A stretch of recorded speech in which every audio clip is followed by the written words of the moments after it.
Hey guys, project-zodiac here. I'm back with another video, and this is another movie review, and it's a movie review of one of my favorite Disney movies, Lilo and Stitch, specifically the very first original one. I'm excited for the live-action remake coming out next month, and I'll talk a little bit about that towards the end of this video. But I just wanted to kind of rewatch all of the Lilo and Stitch movies before the live action one came out. So I'm gonna be recording three movie reviews in one day, and I'll watch the fourth movie later and record that as well, so that I can release these videos in anticipation for my review of the live action movie.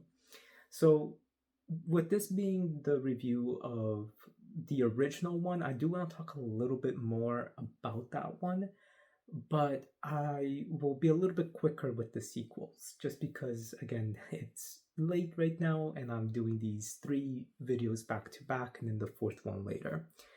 But with the first Lilo and Stitch movie, if you just want to know my quick random thought on it, it's amazing. It's a classic. It's one of my all-time favorite Disney movies, and I just grew up really watching it.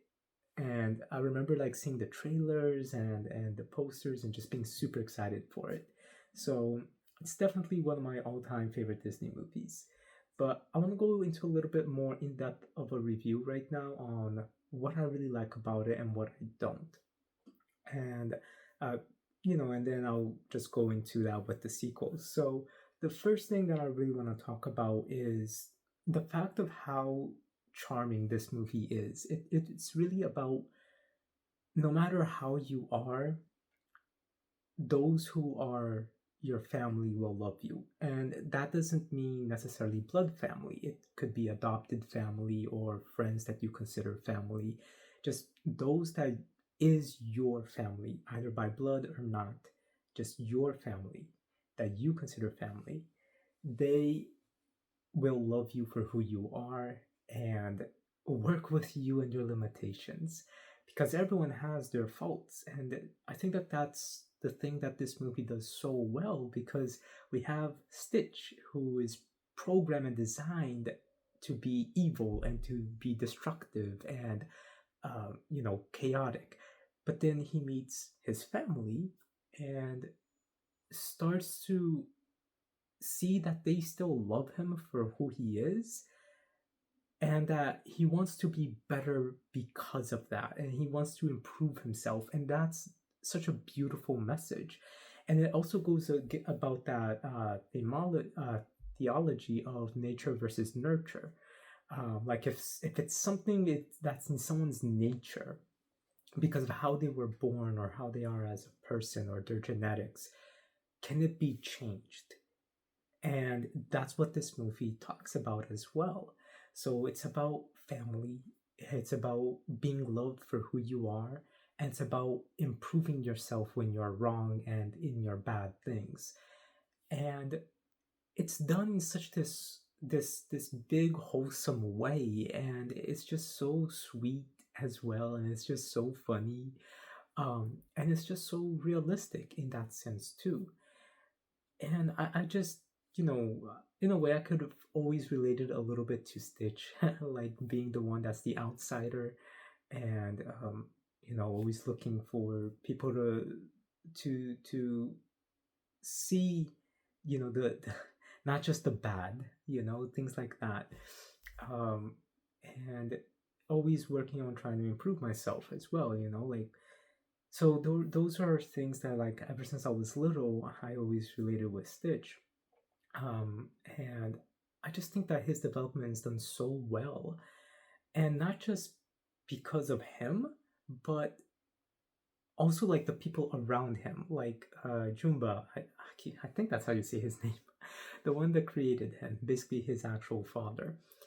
He sees the change in Stitch and how it's such a better change, and I love that because it reflects real life too. Because when people see that you are being yourself and changing yourself for the better, people start to notice that, and they get amazed by it, and then they want to eventually support you. um so that's kind of what happens here. At first, Jumba is, like, oh, Stitch is changing. He's trying to be good, not bad. Um, but that's against his programming. I'm just gonna capture him, and then eventually, when he does capture him, I love that line where he gets Stitch, and then Stitch is like, hey, can you like just help me save my family? Um, and then Jumba's like, are you serious? After everything you did, like, and all the trouble you put me through, you want me to just go and help you save them? And then Stitch is just like, yeah. And then he's like, okay, like out of nowhere. And Pleakley is like, are you serious? Like it was that quick? And Jumba starts saying, what? He's very persuasive. I just love that scene so much. But then that's what I mean. It shows that like even if people don't understand the way that you're improving, when they do, they want to support you. And that's what happened here. Like Jumbo really wanted to support Stitch. So I love that. It's such a beautiful message. And I think it's a message that the movie gets overlooked a lot in, because the movie is obviously focused on family and being accepted in the family, or finding your family. But there's these other layers that people don't talk about in the movie, and it's things that I noticed ever since I was little. And I think it's things that that I just mentioned about that people really need to address more. And Stitch himself is just so adorable and so sweet and so funny. And it's just so nice to see his change. And just his relationship with Lilo right away is just so good. And in a way, Stitch kind of reminds me of my dog. Um, I actually, both my dogs, well, technically all three of my dogs, but specifically the two oldest dogs, because when I got the oldest one, who now is dead now, um, I was about 7 years old. So I was about Lilo's age when she gets Stitch. Um, and yeah, I just the way that my dog, the one that's dead, as she was, she was very stubborn, very barking, like causing trouble. So it's a little bit like Stitch in when he comes in, and then her son, because we kept one of her puppies. He's kind of like Stitch when Stitch is calmer. Which you see more of in the next movie. By the way, I forgot to mention this. I'll be reviewing these movies in chronological order, not release order, because the release is not chronological. So yeah, but the way that you see Stitch after this movie is kind of like how my first dogs, well, technically my second dogs, but that the way that her son is, that's how Stitch is. And they're also small dogs, so it makes me think a lot about them. Our third dog is very different from them, but she's also really nice. But yeah, so overall though, it's just like the relationship with Stitch and Lilo reminds me of me and my dogs, um, and just the way that Stitch is in general also reminds me of myself too. And I just love the relationship. It's so nice. It's so beautiful, and it's nice seeing a different perspective, like an older sibling trying to take care of their younger one too. So all of the characters are just classics. They're just so well done. Um, and just the animation itself too is just so good.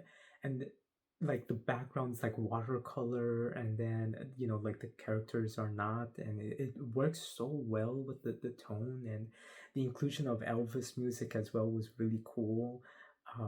Like this movie as a whole just has so much charm, and it just so much beauty in it, and so much fun. Like I thought when I was watching the movie, I was trying to multitask, um, because like, oh, it's a movie I've seen so many times before. I haven't seen it in a few years, but the movie's just so engaging and just so fun that it's hard. It's like one of those movies where it's like, yeah, it's simple, but it's like just so captivating that it's hard to multitask as you're watching it. It's one of those kinds of things that's like you really just want to watch it, because it's just so fun. Um, and it's just so amazing. So yeah, I love this movie so much. It's definitely one of my favorite Disney movies, as I mentioned. The animation is amazing, the characters are amazing, and everything is just done with so much respect, and it's just so fun. And um, yeah, there's just a lot of funny and classic moments in this movie. But I will say one of my favorite jokes in the series so far um, is it comes from the second movie chronologically. I don't want to say what that particular scene is, but that's one of the funniest scenes in the movie in the series for me. But this movie in particular has so much more classic and iconic things in this one compared to these sequels. But the sequel still has some really cool iconic things too, which we'll talk about soon. But yeah, the last thing really that I want to talk about in particular this movie is just my complaints, which is um, I kind of wish we got a little bit more about Stitch's backstory, and I know we get that in the sequels, and that's good. But I do wish we got a little bit more about his backstory, a little bit more about how he was created and why it's a big issue. I mean, they do talk about it at the very beginning, but I wish that it stayed as a constant theme throughout it. Um, I also think it would have been nice if we saw Stitch um, being a little bit more destructive, um, because he starts trying to be good very quickly, I think. And I mean, the movie is very short. It's only an hour and 30 minutes. So, because it's a movie and they're trying to condense the story into a shorter format of an hour and 30 minutes, they do need to go through certain things very quickly. Now, the movie doesn't feel rushed at all. It doesn't. I'm just saying that I wish that it was maybe just a little bit longer so that we see Stitch kind of having a little bit more of an adjustment situation. Um, just because I think that they did already a fantastic job with it, but it would have been nice to see him adjusting more and more, because we do see him already being good more and more, and like how he has that conflict of trying to be improving and trying to figure out what to do better. So I think the way that that was handled was really good. I just think we could have seen a little bit more before that of showing of him of them showing us him being a little bit more destructive. But really, that's my only complaint with this movie. Like, this movie is just a masterpiece. It's just so sweet and loving and fun. And I'm so excited for the live action one, because I know a lot of people are really upset with Disney with the live action adaptations that they've been doing. Um, Specifically with how Snow White is, and if you haven't seen that one, I did do a video review on the live action Snow White movie, so please check that out. But honestly, it wasn't terrible. I did have issues with it, but I think people are over hating it on many parts. But then there are many parts where it's like, yeah, they definitely needed to do that better. But overall, Disney's live action adaptations, they're not all bad though. So I think that the Lilo and Stitch one is one that I was a bit nervous that they were going to make, honestly, just because I didn't know how they would try to make Stitch work out. But I was still excited for it. And then when we got the first trailer, I got super excited. And then the second trailer as well, just because it looks like they're really putting so much passion and care into this movie. And I'm just so excited for it. I think that this is the most excited I've been for a live action Disney movie, like a Disney adaptation. I'm trying to remember which one was the last one that I was this excited for. I know I was this excited for Beauty and the Beast. I know I was this excited for Lion King. Little Mermaid, I was pretty excited for, but I don't think it was like this. Um, I can't think right now. I'm sorry. I gotta go through like the list of the live action movies to try to remember which one's the most recent one, because Lion King and Beauty and the Beast came out a few years ago. Um, but it doesn't mean that I haven't been excited for them. I really enjoy them. Do I think that they're all better than the originals? Not really, no. But I do think that they're all still very enjoyable, and it's nice to see these things in a live action way. Um, because I always try to picture, even when I'm watching cartoons or anime or anything like that, like just animation, like how would this look in a live action setting? Ever since I was little, I like that. So I do like live action adaptations pretty often. Um, just because it's nice to just see that story with, with like actors and props and the setting and everything, and kind of like how that imaginary scene would look in a realistic way. So I always liked, watching live action adaptations, and even the Disney ones, they haven't really been that bad. Um, but some of them have been a bit but and then there's still the animated one, which is beautiful animation and beautiful drawings and music and all of that. And I think that you can have both the live action and the animated, and they both work side by side. Obviously, the animated is better, but a lot of these live action adaptations are pretty good and stand on their own as well. Um, and they still have some of that essence. But that's a conversation for another day. I don't want to go into a whole rant. I just want to just say that I'm very excited for the live action Lilo and Stitch movie, and I hope that you guys enjoyed this review. Please watch the rest of the Lilo and Stitch movies in order. I'm making a playlist specifically for it. You can find that playlist in the description below. And let me know what you guys think about Lilo and Stitch, the original, and what you're excited about for the sequels, and what you want to see in the live action. With all that said, guys, rate, comment, subscribe, and I'll talk to you later. Have a good day.